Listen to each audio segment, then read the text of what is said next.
there, Nation, and welcome to the show where we help you to play miniatures wargaming on a budget. It is I, Commander Cheapskate, and we're back with another episode of Way of the Underhive. This series is dedicated to helping brand new players to Necromunda build their starting rosters and learn more about the game mechanics of their favorite gangs. And on today's episode, we will be discussing Wyrd Powers introduced by the various editions of Necromunda. We'll discuss each Wyrd Power in detail, give our thoughts of the abilities, and explain how it can be used to help you to achieve victory in your next battle report. So these next few series of videos, we're going to get kind of weird. We're going to be talking about Psykers and their roles in Necromunda. We'll also give you a little bit of a briefing of what the Psyker rules detail in this game setting. We'll also talk about in quite a bit all the Wyrd powers that are available in Necromunda as well. We'll talk about each one of those individual abilities and how best to use those in your campaigns and as well as your games on the tabletop. We'll also provide our conclusive thoughts on what we think about this Wyrd power set. And because this video will be a little bit more of a deeper dive, I will put timestamps in the description box down below so that way you can click and navigate to the part of the video that interests you the most. So that being said, let's talk about Wyrd powers. Alright, so give you the rundown real fast of Psykers and Necromunda. First of all, willpower characteristic is going to be key because the lower the willpower score is for your character, the easier it's going to be for them in order to trigger these mental abilities off. Think of it, you basically take 2d6 and you got to either match or beat the willpower score for your character. Now, about a 7+ willpower is going to basically give you a 50-50 odds of whether you can get your Wyrd powers off or not. You want to be more like in the 6, the 5, the 4 levels, so that way you can continually get your Wyrd powers off, statistically speaking, at a higher level. And of course, if you can't get that low with your willpower scores to either upgrading your character, you could also do so with some very simple actions you can take in the actual tabletop to help you. For example, every single one of these characters do come with the power called Maintain Control. It is a simple action and it's used for continuous effect Wyrd powers that you might use. All you gotta do, of course, is take a willpower test with a 3+ modifier attached to it. If you manage to beat that score, of course, the ability still keeps on going, otherwise it immediately ends. At the same time, if you do need a little bit of boost to your willpower test, you can take a concentrate action with your Psykers, and what that basically is a basic action that adds +1 to your willpower test the next time you roll it. At the same time, you do have to watch out for Perils of the Warp. If you manage to roll Snake Eyes when you roll for your powers, there's a couple of bad things that can happen to your characters, kind of like miscasting for your magic in Warhammer the Old World. At the same time, if you have rival Psykers in the opposing gang, of course, all they gotta do is roll 2d6 as well and beat your willpower test. And they're able to do so, that means they disrupt your power and your ability doesn't go off either. Now, when it comes to the Perils of the Warp, however, like I said before, double ones is the way you actually trigger that event, and it could actually be quite devastating for your Psykers. But we'll talk about that a little bit more in detail here in a second. Lastly, you have two types of Psykers in your gangs. You have a sanctioned Psyker, which is nice because you get to re-roll 1 willpower test per battle, which could be extremely useful. Having that ability to re-roll could prove quite critical if a situation warrants it. Also, you have for most of your fighters, you'll have what's called the non-sanctioned Psyker special rule, which means if your character gets taken out of action, your opponent earns D3 times 10 credits in order to do so, because they're wanted, dead or alive, basically. And if they get captured, they can be immediately sold if captured as well. So you won't be able to get them back in a rescue mission if that does happen. And lastly, the coolest thing about these game mechanics, of course, is your Psyker's ability to access force weapons. Force weapons are actually just normal mundane melee weapons, but if a post-battle action where you do a sign attunement, if you actually pass that roll, you could actually add the power trait as well as a sever trait to your force weapons, and that only works in the hands of a Psyker. So for those of you guys who are looking for some ways to make your Psykers even deadlier, may I suggest giving them force weapons. Alright, so let's talk about Perils of the Warp. Whenever you roll double ones or a double 6 when making a willpower test to perform a Wyrd power action, you might actually get the Perils of the Warp, right? So let's go and talk about that ends up being. You end up rolling a 2d6 and you get one of basically 5 possibilities. If you roll a 2 to 3, you get what's called a tear in reality, and what that rule states is that the Psyker loses control and warp energy tears reality apart around them. Center a 5-inch blast marker on the Psyker. Any model touched by the marker must pass a willpower test or lose a wound or suffer driver wounded effect, and the Psyker then goes out of action. On a 4 through 5, you have the Immaterium inverse. The warps inverts upon the attempting to control it, the Psyker becomes a target of power regardless of range. If the power is beneficial, the Psyker instead becomes prone and pinned and suffers a strength 6 hit that inflicts 2 damage, ignoring armor saves, and the power has no further effects. On a roll of 6 or 8, you get Whispers of the Warp. The Psyker's mind is filled with screaming demonic voices. The Psyker becomes subject to the Insane condition. Place an insanity marker on the Psyker's fighter card and roll d6 on the Insane table when they activate. On a 9 through 10, you get Warp Surge. The Psyker's power becomes overcharged with warp energy. The Psyker may immediately try to manifest the same power again as a free action, or if they're trying to disrupt the power, they may immediately manifest one of their own powers as a free action. This additional manifestation of the power can trigger Perils of the Warp as normal. After working out the effects of the power, the Psyker becomes prone and pinned and suffers a strength 4 hit, which inflicts 1 damage. And lastly, from 11 through 12, you have Demonic Possession.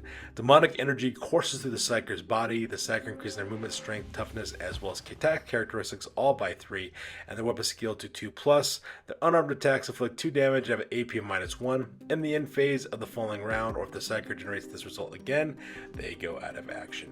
So as you can see, some pretty crazy things can happen with Perils of the Warp as well. It triggers either on a double 1 or a double 6 when you actually try to do willpower tests before Wyrd Power, or when attempting to disrupt a Wyrd Power. So psychic abilities are quite nice, but player beware, there are some consequences if you mess up.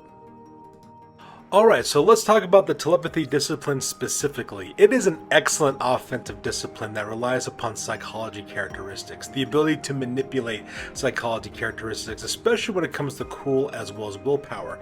The ability to manipulate those characteristics for both positive and negative effects is extremely powerful. It's very easy for you to control, break, or drive enemies insane, and because of that, the Telepathy Discipline is extremely useful for doing that. And kind of depending on how you want to build your telepath for your gang, they can actually transfer some really good buffs to transfer their cool characteristic as well as a willpower characteristic to other fighters.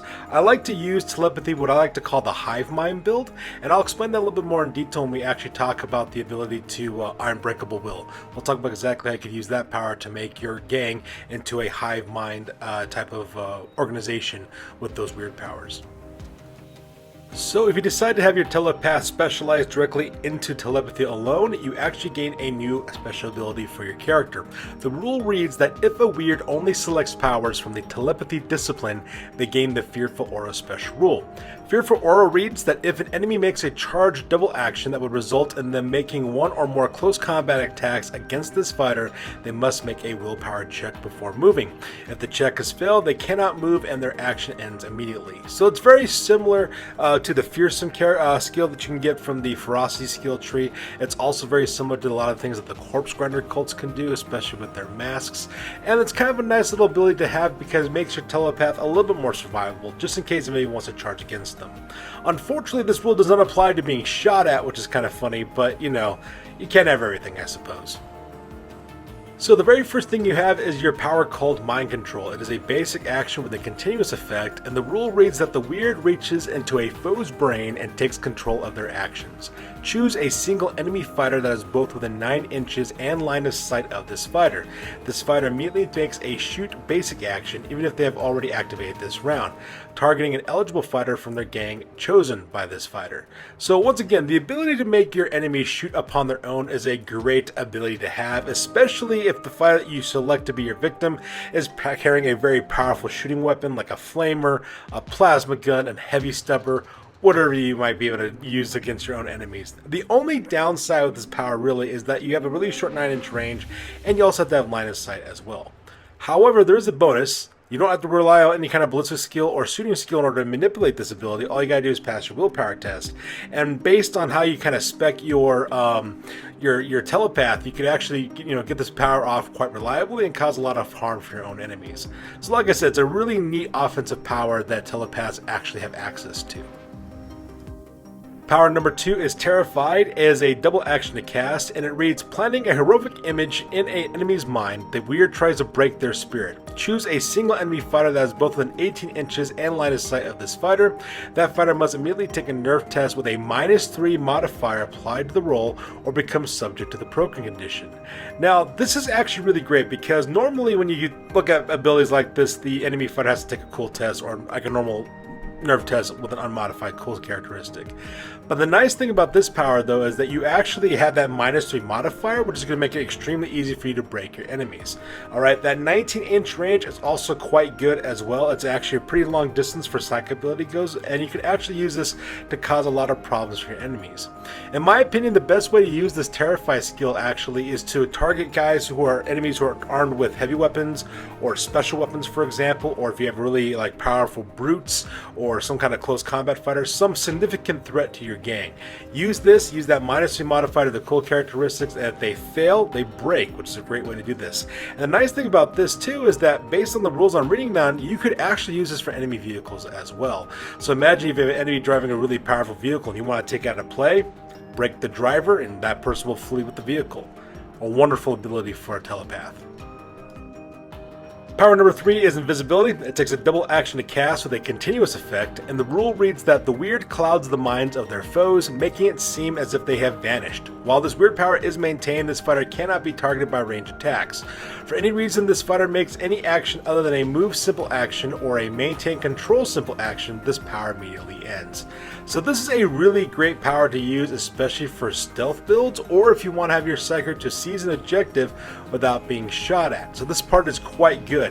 For example, if you're trying to dodge being shot at by somebody who's got Overwatch, for example, this is a great way to get past that. It's a great way for you to hold a objective that might be in the middle of the battlefield, and the person doesn't get risk getting shot at. So this is a great power for you in order to control battlefield conditions. There is only one downside to the invisibility power, in my opinion, and that it doesn't protect you from being charged in close combat. So it's kind of weird because you're invisible to people who want to shoot you, but for people who want to hurt you with a weapon, like a wrench or something, they can still see you. So it's kind of weird how that's kind of written that way. On the other hand, though, I could understand why they didn't worry about the close combat effects. After all, if you're just kind of running forward and just swinging into dead air with a weapon of some sort, you'll probably hit something doing that. And plus, you can't have everything either. So I think it's kind of like a little bit more of a balancing mechanic. But either way, though, still a really impressive ability, especially if you're worried about your Psyker getting shot at. So, power number 4 is called Mental Assault. It is a basic action to cast, and the rule reads that the Wyrd unleashes a brutal mental attack, driving their foe to their knees. Choose a single enemy fighter that is both within 12 inches and line of sight of this fighter. Both this fighter and the target must take a willpower check. If both checks are failed, or the target passes and this fighter does not, there is no further effect. However, if both this fighter and the target pass, or this fighter passes and the target fails, the target becomes prone and pinned if possible and loses their ready marker. So this is another wonderful ability to use against enemies, especially if they have really low willpower characteristics. And to be fair, this is actually quite common in this game. A lot of people usually have willpower around 7, maybe 8. Some guys have it even worse than that. Some actually have it quite better. But if you're taking out someone, for example, like Escher, for example, I believe Goliaths also have a pretty low willpower score. I have to double check, but a lot of fighters have either middling to less than average willpower checks. So because of that, you could be pinning a lot of people and actually, throwing a monkey wrench in your enemies' plans for the most part. So if you want to be able to pin enemies and remove their ready markers, this is a really great ability to use. It's got a 12-inch range, which is quite nice as well. Now the downside, of course, is that does rely upon line of sight, but you're not rolling any other characteristics beyond your willpower test to make this ability work. And if you are choosing the correct characteristics for your Psyker, that should not be a problem whatsoever.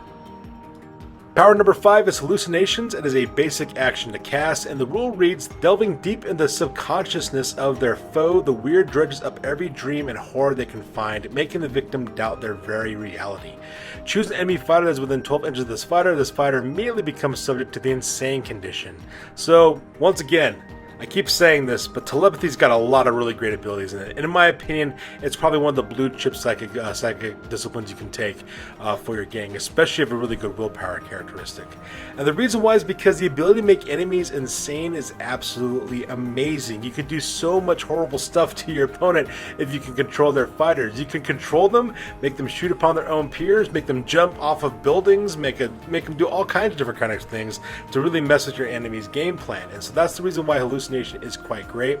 The nice thing about this power too is that it's within 12 inches and you don't rely upon line of sight on this one. It just hits anybody within 12 inches, which could be really great, especially if your enemy's behind cover, or if they're like in another room like in a Zord Mortalis battlefield, or if they're inside of a vehicle as a passenger, or up on a high elevated position that usually people can't get line of sight to. It's a wonderful power that you could use to kind of mess with your enemy, and that's always a fun thing to do. So power number 6, the Unbreakable Will. It's a basic action with a continuous effect, and the rule reads that reaching out with their mind, the Wyrd tries to calm the thoughts of those around them. Whenever a friendly fighter makes a nerve test or makes a willpower check while within 9 inches of this fighter, they may use this fighter's cool or willpower characteristic instead of their own. Now, in my opinion, the Unbreakable Willpower is actually the #1 ability of this skill tree, especially if you have other Psykers in your gang. Outcast gangs, for example, are one of the few gangs that can actually take a gang where the leader and every champion can have psychic abilities. There's only one downside to that, and that's that the willpower characteristic of Outcast champions is horrible. So I think it's an 8+, is basically what it is. However, if you choose a Outcast leader with a very powerful willpower characteristic or a really good cool characteristic, they can transfer their willpower characteristic to those champions. And if they have to take a willpower check to trigger one of their psychic abilities, they can use that leader's willpower test to do so. So for example, let's pretend you have a leader who's got willpower 4+, and you have 2 champions with willpower 8+. You have your leader, they use Unbreakable Will, they transfer that 4+ willpower to their champions, who then can now use that to trigger their own psychic ability, creating a cascading effect of different psychic abilities being triggered. I like to call this build the Hive Mind build, and the reason why is because that way you can have multiple fighters being connected with the Unbreakable Will power, and then actually using that to get more more psychic abilities off, which is actually quite good. Especially, it's also really good too, not just for that willpower characteristic, but you could also use this quite well for things like cool as well. Now, cool characteristics are horrible, notoriously horrible for Outcast gangs. So if you have a whole gang of Outcasts, you can transfer your leader's cool characteristics to your fighters, so that way they can stay in the fight longer. And a third bonus why Unbreakable Will is also awesome as well, besides the fact that you can transfer your willpower characteristics to potentially other Psykers, you could also use that willpower test for other willpower checks. Things like keeping your nerve, for example, resisting insanity, or better yet, if you're fighting against corpse grinder cults. The #1 complaint that everyone has about corpse grinder cults is the fact that people have to pass willpower tests to attack them. Well, certain fighters in their gang. Well, that's no longer being a problem for you now, because now you have that Unbreakable Will that your leader is transferring to their fighters. So in my opinion, power number 6, the most powerful ability in the skill tree by far. So in conclusion, Telepathy is actually one of the best, if not the best, psychic discipline available for players. That's also the reason why I made this video as the last one, just because the way I see it, it's the most powerful psychic discipline that you can take for your fighters, especially if you do it correctly, especially if you have a leader who's got really good willpower characteristics and cool characteristics. It could just cause all kinds of chaos for your enemies. It's got very powerful offense abilities with some excellent buffs as well, and depending on how you want to work your Psykers, how you want to use your Psyker in your gang, there's going to be different rankings for their powers. Now, if you want to go with a Hive Mind build, like I was talking about in the previous slide, in my opinion, then if you want to do that ability, the #1 ability you want to have is Unbreakable Will. In second place comes Mind Control, third place comes Hallucinations, fourth place comes Invisibility, and of course we have Mental Assault, and of course then lastly would be Terrify. In my opinion, any one of those powers are great, but if I had to rank them, this is the rank I would have, especially if you go with the Hive Mind type build.